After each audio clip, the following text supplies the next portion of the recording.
À quel moment faut-il avoir un plan B? Vous écoutez votre meilleur coach pour changer de vie, qui est en train de murmurer à la meilleure version de vous-même, qui d'ailleurs arrivera bientôt. Je suis Chéris, coach Glow Up en réalisation d'ambitions personnelles et professionnelles, mentor multipotentiel. Je t'aide à réaliser toutes tes ambitions de vie en trouvant le chemin et les solutions en toi.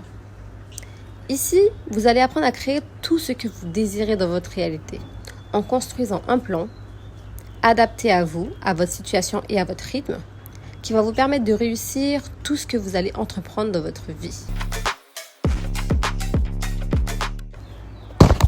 À quel moment faut-il avoir un plan B?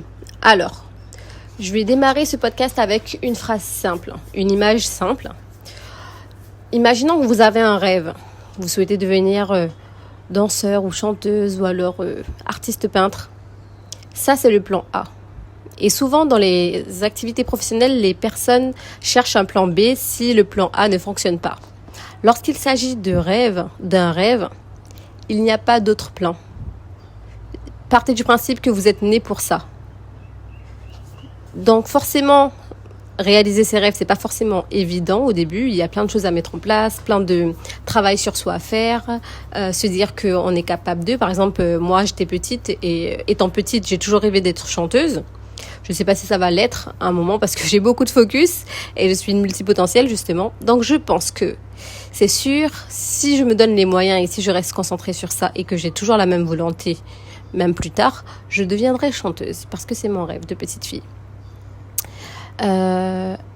Votre rêve, c'est vraiment votre mission de vie entre guillemets. Donc vous pouvez pas vous dire que, et donc du coup en partant de l'exemple, moi j'ai toujours rêvé d'être chanteuse. Je suis pas celle qui chante le mieux dans ma famille, hein. Et tu peux avoir le rêve d'être chanteuse et chanter comme une casserole. Je savais pas dire que je chante comme une casserole, attention. Donc voilà. Ne partez pas du principe que si le plan A, votre rêve ne se réalise pas, que ça signifie que vous n'êtes pas fait pour ça, que vous n'êtes pas bon pour ça, que c'est pas fait pour vous et que vous devez changer de rêve ou changer de mission et donc choisir une autre passion. Parce que tout le monde n'a pas forcément la faculté d'avoir plusieurs compétences. Il y a des personnes multipotentielles qui ont énormément de compétences. D'ailleurs, elles ne vont pas toutes exploiter tout leur potentiel dans une vie, c'est bien dommage. Mais il y a des personnes qui sont douées dans une chose, par exemple. Je vais prendre l'exemple de mon frère parce que lui, il excelle en danse et moi, je suis médium en danse. Il y a des personnes, ça ne veut pas dire qu'il n'est pas fort dans tout, hein, mais je prends cet exemple pour imager surtout. Il y a des personnes qui excellent dans un domaine et qui sont pourries dans tous les autres, vous voyez. Et il y a d'autres personnes comme moi qui excellent dans aucun domaine, mais qui sont pourries dans aucun domaine non plus. Je suis, on va dire, moyenne dans tous les domaines. Et ça me passionne et j'adore cette image-là parce que ça veut dire que je pourrais exploiter vraiment tout dans ma vie. Je pourrais faire à la fois du sport, à la fois de la danse, à la fois du chant, apprendre les instruments, apprendre des langues, voyager dans tous les pays. En fait, je pourrais vraiment exploiter tout ce qui existe et être assez bonne dans tout. Ça veut dire que je suis bonne en sport, je suis bonne en chant, je suis bonne en tout, même si je n'excelle pas et que je vais pas être super connue comme une grande athlète sportive ou une super grande chanteuse reconnue. Mais en fait, ça me fait vraiment plaisir de pouvoir jouir de vraiment tout ce qui puisse exister. Et bon, tout, c'est une façon de parler, hein, mais dans plusieurs domaines plutôt. Et il y a d'autres personnes, ils sont vraiment nuls dans tout. Après, c'est pas forcément une frustration pour eux, hein. Ils sont passionnés par ce qu'ils font. Donc, si c'est la danse, toute leur vie va tourner autour de la danse. Tous les membres de leur famille vont être dans la danse. Leurs amis, leur entourage vont être choisis par rapport à l'influence de la danse. Leurs enfants aussi, peut-être, vont les suivre dans la danse. Leur décoration chez eux, ça va être de la danse, des tableaux musicaux, des personnes reconnues, etc. Mais elles n'auront pas forcément cette frustration d'être excellents dans un seul domaine parce que peut-être que les autres domaines ne les intéressent pas déjà. Et en plus, ils ont la gratitude et la reconnaissance d'être reconnus dans ce qu'ils font, d'être sollicités et d'être félicités par tout le monde. Ouais, t'es le danseur. Je vais dire par exemple Michael Jackson. On ne sait pas s'il savait faire du piano, on ne sait pas s'il savait chanter. Enfin, en tout cas, personnellement, moi, je ne sais pas tout ça. Mais je le connais par rapport à sa danse. Meilleur danseur de pop. Et donc, si vous avez un rêve et qu'en plus vous en avez qu'un seul ou un qui tient beaucoup, auquel vous tenez plus que les autres, dites-vous que ce n'est pas un plan, c'est l'objectif. Voilà. Ce n'est pas un plan, c'est l'objectif. Et beaucoup de personnes souvent abandonnent très vite leur passion. C'est comme les entreprises. Vous rendez compte que vous aimez faire, aller personnaliser des vêtements.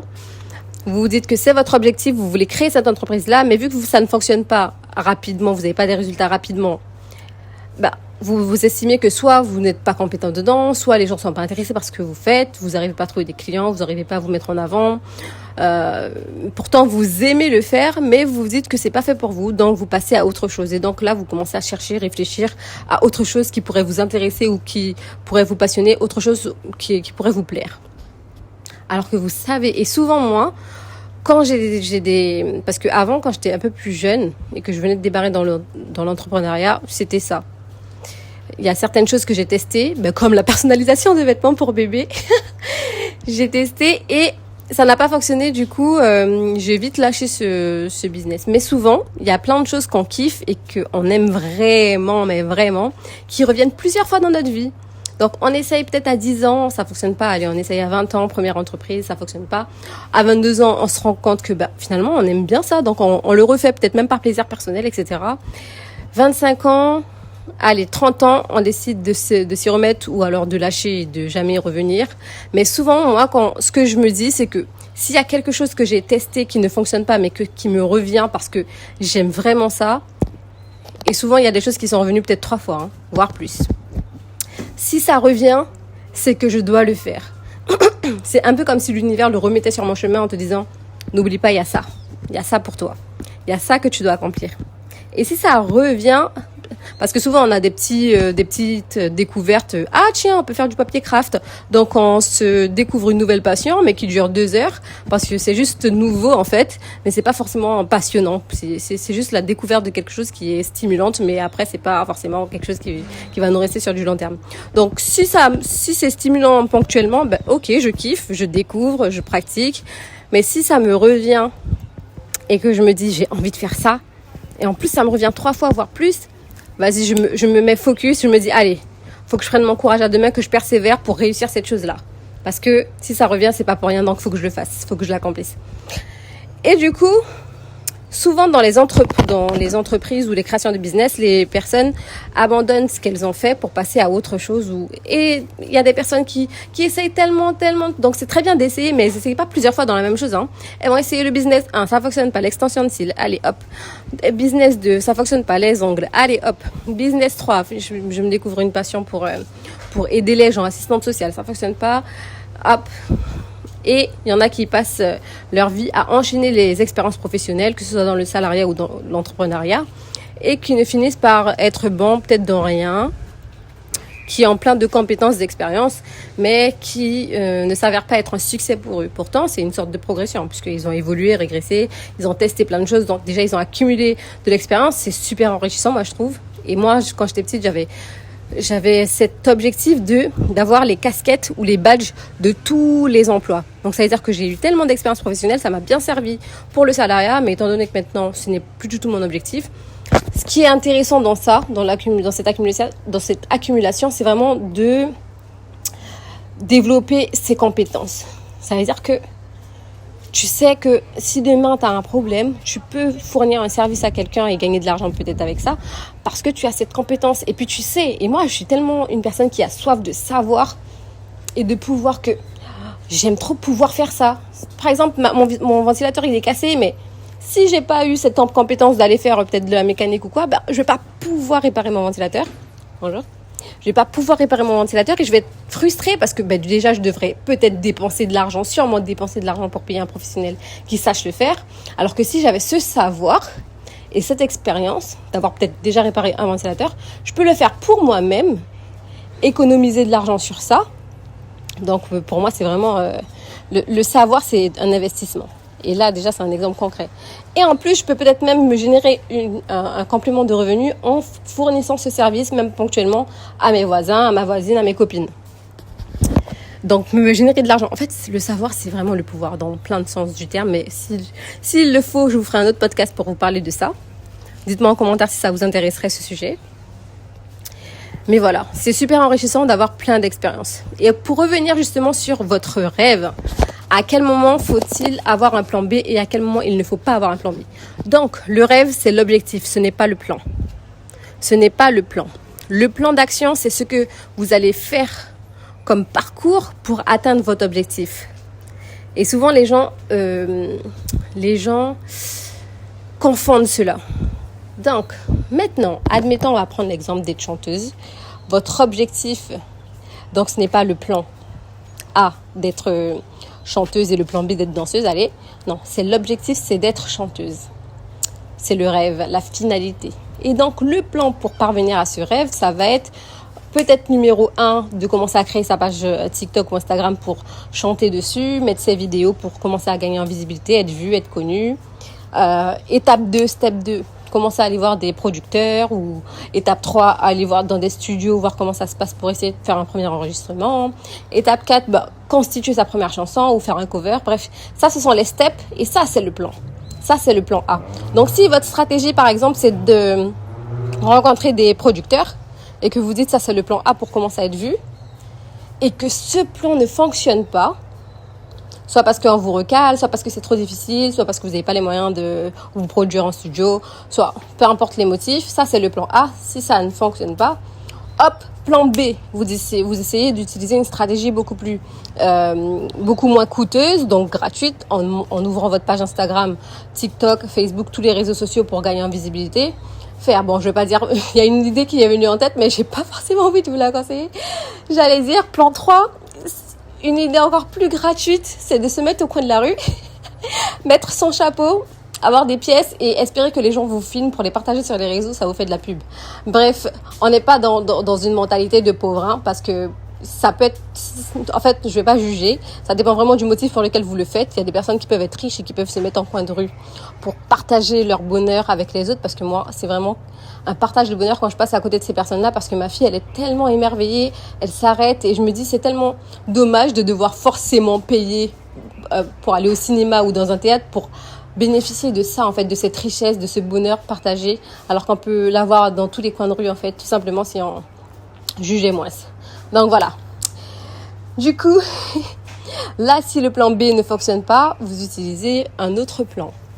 Et il faut être résilient, pratiquer la résilience. La définition de la résilience, c'est savoir avoir la capacité de surmonter des épreuves. Plus vous allez avoir d'épreuves, plus vous allez vous renforcer et plus vous allez avoir la capacité d'en surmonter d'autres. Et plus vous allez surmonter des épreuves, moins elles vont devenir difficiles. Donc, elles vont devenir plus faciles. Donc ça, c'est la résilience. Et ça, c'est trop bien. C'est pour ça que vous devez avoir de l'expérience. Et donc, à quel moment il ne faut pas avoir un plan B au moment où vous décidez de réaliser votre rêve? N'abandonnez pas vos rêves, poursuivez-les jusqu'au bout. Et à quel moment il faut avoir un plan B et ne pas abandonner surtout, c'est quand le plan A, pour arriver à cet objectif, à votre rêve, ne fonctionne pas. Parce qu'il y a beaucoup de personnes qui vont se dire, allez, mon rêve c'est d'être chanteuse, mon plan A c'est d'aller voir des producteurs. Si je me fais recaler 5 fois, allez hop, j'abandonne. Non, en fait, votre rêve, courez au bout. Il y a des personnes vraiment qui réalisent leur rêve à la fin de leur vie, hein. Et il y a des personnes qui ne réalisent pas leur rêve et qui, justement, comme ils sont devenus trop âgés, trop vieux, ils transmettent ce rêve-là, ou du moins ils forcent leur enfant, par exemple les athlètes de haut niveau, ils répercutent leur rêve sur leurs enfants, alors que leurs enfants n'ont pas forcément cette ambition-là, mais comme c'est la volonté de leurs parents, par fierté, pour avoir la fierté de leurs parents, ils vont le faire. N'abandonnez pas vos rêves, n'abandonnez jamais vos rêves. Utilisez des plans, des stratégies, et si vous n'y parvenez pas, faites-vous accompagner par des personnes qui sont passées par là, qui pourront vous donner des raccourcis, des stratégies, des astuces, des filons, pour vous faciliter la tâche. Donc, beaucoup de personnes sont réticentes au fait de se faire former ou de se faire accompagner, de se faire coacher. Parce que il y a beaucoup trop d'arnaques, c'est vrai, sur Terre en 2026, mais il y a beaucoup d'opportunités. Essayez de voir le verre à moitié plein et non à moitié vide. Donc voilà. Maintenant, vous savez à quel moment utiliser un plan A et un plan B.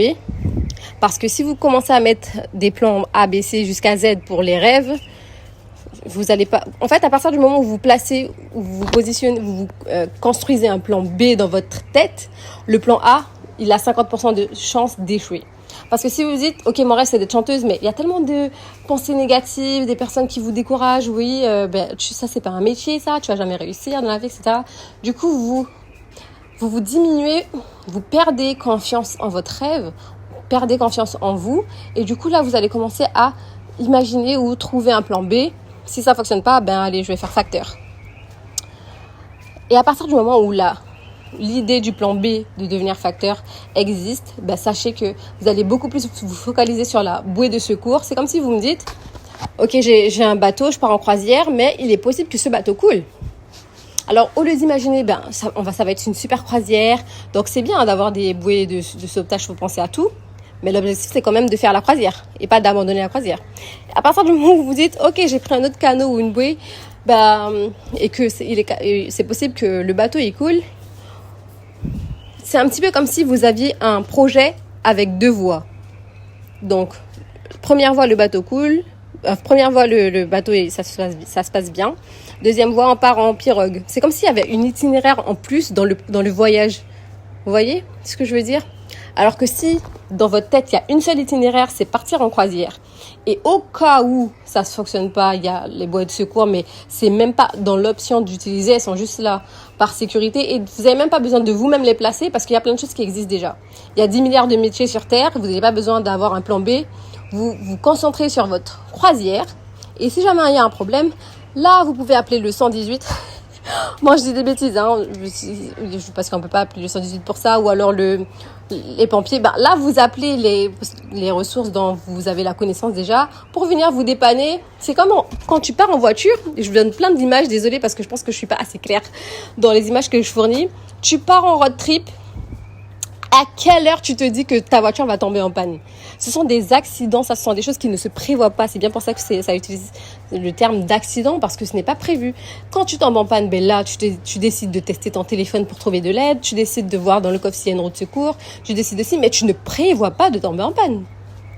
Sinon, tu as 50% de chance de tomber en panne parce que énergétiquement, tu vas attirer ça. C'est la loi de l'attraction. Tu vas attirer ça, tu vas penser à ça. Et en plus, ça va diminuer ton enthousiasme parce que tu vas penser à tous les trucs négatifs qui peuvent t'arriver sur la route. Au lieu de te dire, waouh, sur la route, on va s'arrêter dans un stand de café, on va voir ci, on va voir le beau paysage, on va partir très tôt, il y aura la fraîcheur du matin. En fait, focalisez-vous sur le positif, ça va attirer le positif naturellement.